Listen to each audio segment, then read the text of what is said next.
চট্টগ্রাম বন্দরে ব্রাজিল থেকে আনা স্ক্র্যাপের লোহা ভর্তি একটা কন্টেনারে ভয়ঙ্কর তেজস্ক্রিয় পদার্থ শনাক্ত হয়েছে।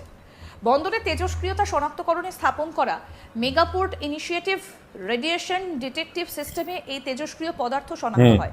এখন প্রশ্ন হলো, এই বিপুল পরিমাণে তেজস্ক্রিয় পদার্থ কেন আনা হলো? তাহলে কি গোপনে কোনো কিছু বানানোর পরিকল্পনা ছিল?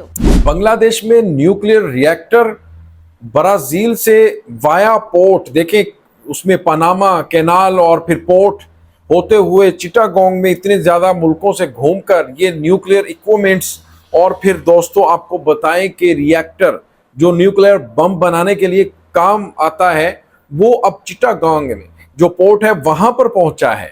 इस खबर को, इस पिक्चर को पूरे के पूरे इंडिया में बहुत ही खौफनाक नजरों से देखा जा रहा है।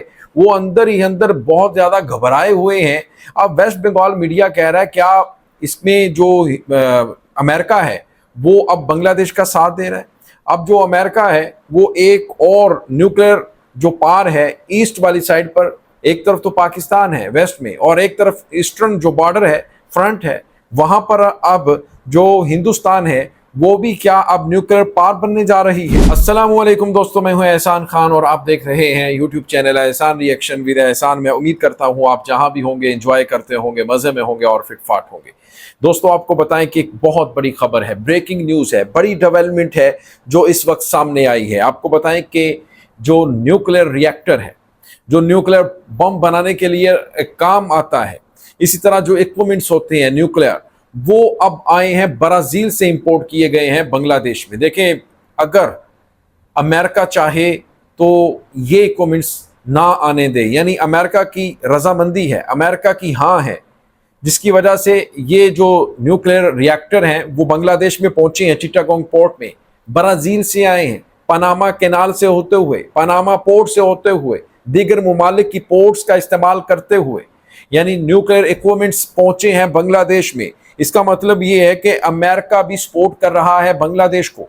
दोस्तों अब जो West Bengal Indian media, Indian experts हैं वो इसमें काफी तशवीश का मुजाहरा कर रहे हैं। काफी उनके अंदर एक चिंता है, चिंता की एक आग भड़क चुकी है इस पिक्चर को देखकर कि क्या अब एक और न्यूक्लियर जो पार है, जो इनका जवाब देने के लिए, हिंदुस्तान की धमकी का तुरंत जवाब देने के लिए परमाणु बम बनाने जा रही है। क्या अमेरिका इस प्लान का हिस्सा है? जो पाकिस्तान और बांग्लादेश, फिर अब क्या अमेरिका भी मिलकर सेवन सिस्टर या फिर इस खित्ते की जो ताकत है उसको अनबैलेंस करना चाहता है? तो दोस्तों इसी के ऊपर एक वीडियो क्लिप है, वो देखेंगे, फिर हम इसके ऊपर बात करेंगे। जुड़े रहिएगा आखिर तक, इस वीडियो को जरूर देखिएगा। अगर अभी तक आपने हमारे यूट्यूब चैनल एहसान रिएक्शन को सब्सक्राइब नहीं किया तो जनाब चैनल को भी सब्सक्राइब कर लें और बेल आइकन भी प्रेस कर दें। वीडियो को लाइक भी किया करें और कमेंट सेक्शन में आप अपनी फीडबैक से हमें जरूर आगाह भी किया करें। ले दोस्तों वीडियो देखिएगा। 3, 2, 1 एंड क्यू। চট্টগ্রাম বন্দরে ব্রাজিল থেকে আনা স্ক্র্যাপের লোহা ভর্তি একটা কন্টেনারে ভয়ঙ্কর তেজস্ক্রিয় পদার্থ শনাক্ত হয়েছে। বন্দরে তেজস্ক্রিয়তা শনাক্তকরণে স্থাপন করা মেগাপোর্ট ইনিশিয়েটিভ রেডিয়েশন ডিটেকটিভ সিস্টেমে এই তেজস্ক্রিয় পদার্থ শনাক্ত হয়। এখন প্রশ্ন হলো, এই বিপুল পরিমাণে তেজস্ক্রিয় পদার্থ কেন আনা হলো? তাহলে কি গোপনে কোনো কিছু বানানোর পরিকল্পনা ছিল? এখানেই শেষ নয়, প্রশ্ন উঠেছে আরও একটা বিষয় নিয়ে। এই তেজস্ক্রিয় পদার্থ ভর্তি কন্টেনার নাকি ব্রাজিল থেকে বাংলাদেশে এসেছে। পথে বেশ কয়েকটা দেশের বন্দর হয়ে এলেও কেন তেজস্ক্রিয় ভর্তি কন্টেনারটিকে আটক করা হলো না তা নিয়ে প্রশ্ন উঠেছে।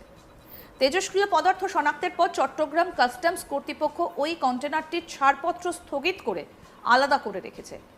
বুধবার 6 আগস্ট বন্দরের 4 নম্বর গেট দিয়ে স্ক্র্যাপ লোহা ভর্তি কন্টেনার ছাড় করানোর সময় Megaport initiative radiation detection system তেজস্ক্রিয়তা শনাক্ত করে। অন্তত 2 দফা পরীক্ষার পর একে 3 ধরনের radio nuclide isotope thorium 232, radium 226 এবং ইরিডিয়াম 192 শনাক্ত হয়। প্রাথমিকভাবে 1 মাইক্রোসিভার্ট মাত্রা রেকর্ড করা হয়েছে, যা তুলনামূলকভাবে কম মাত্রার তেজস্ক্রিয়তা বলছে কাস্টমস।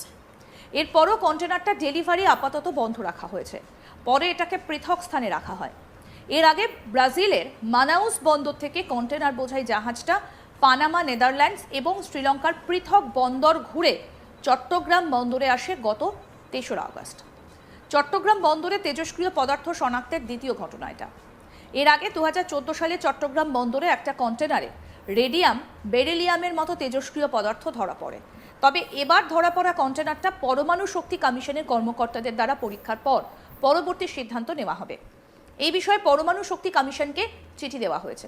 তারা এসে কন্টেনারটিতে তেজস্ক্রিয়তার মাত্রা নির্ধারণ করবেন। ঢাকার ডেমরার লোহা তৈরির কোম্পানি আলাক্সা স্টিল লিমিটেড ব্রাজিল থেকে 5 কন্টেনার স্ক্র্যাপ লোহা আমদানি করে। গত 3রা আগস্ট বন্দরের জিসিবি 7 নম্বর জেটিতে এমভি মাউন্ট ক্যামেরন নামের জাহাজ থেকে কন্টেনারটি নামানো হয়। বাংলাদেশে প্রথম তেজস্ক্রিয় পদার্থ ধরা পড়ে 2014 সালে। তখন ভারতের উদ্দেশ্যে পাঠানো স্টেইনলেস স্টিলের স্ক্র্যাপ কলম্বোতে আটকানো হয়। পরে কন্টেনারটা চট্টগ্রামে ফিরিয়ে এনে 4 দেশের বিশেষজ্ঞের দল ভেতর থেকে রেডিয়াম, বেরিলিয়াম উৎস অপারেশন করে। শনাক্ত হওয়া পদার্থের মধ্যে ইরিডিয়াম 192 বিশেষভাবে উদ্বেগজনক, কারণ এসব তেজস্ক্রিয় পদার্থ স্ক্র্যাপ লোহার ভেতরে শিল্প কারখানার পুরনো যন্ত্রাংশ বা চিকিৎসা সরঞ্জামের অংশ হিসেবে মিশে আসতে পারে। সেটা হলে বা ভুলভাবে ব্যবহৃত হলে এটা মারাত্মক ক্ষতির কারণ হতে পারে।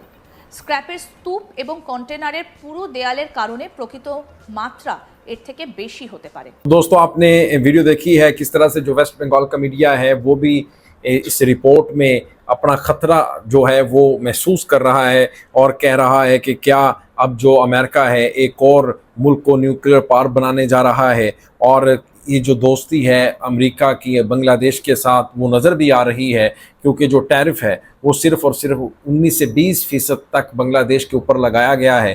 लेकिन एक तरफ जो हिंदुस्तान है जो अपने आप को दोस्त समझता रहा है, ट्रंप का मोदी सरकार, तो उसके ऊपर उन्होंने 50% यानी टैरिफ लगा दिया गया है। और फिर वो कह रहे हैं कि अमेरिका के ट्रंप के सिग्नल के बगैर ब्राज़ील से ये जो न्यूक्लियर रिएक्टर है और हाई लेवल की, ये ऐसे नहीं आ सकती। यानी उसकी तरफ से सिग्नल था, उनकी तरफ से हाँ थी, यस यस यस, और फिर उसके बाद ये जनाब ब्राज़ील से ये न्यूक्लियर रिएक्टर आए हैं। न्यूक्लियर वो बता रहे हैं कि जो इक्विपमेंट्स हैं वो पहुँचे हैं, ऐसे कभी भी नहीं पहुँच सकते थे, ये कहना है वेस्ट बंगाल के मीडिया का। और वो कह रहे हैं कि एक तरफ पाकिस्तान है और दूसरी तरफ उसके बॉर्डर की दूसरी साइड पर ईस्टर्न फ्रंट पर अब जो बांग्लादेश है उसको भी अब क्या इंडिया इस तरह से एग्रेशन नहीं दिखा सकेगा? अगर दिखाएगा वो भी एक एटमी मुल्क के तौर पर उसको देखा जाएगा, वो भी तुरंत फौरन रिटेलिएशन करेगा, रिटेलिएट करेगा, जवाब देगा, तुरंत जवाब देगा। जिस तरह से पाकिस्तान ने ऑपरेशन सिंदूर के खिलाफ ऑपरेशन बुनियान मरसूस लॉन्च करके दिया। दोस्तों, आपका क्या कहना है इस वीडियो के बारे में बताइएगा कमेंट सेक्शन में। मिलेंगे आपसे नेक्स्ट वीडियो में, तब तक के लिए अल्लाह हाफिज।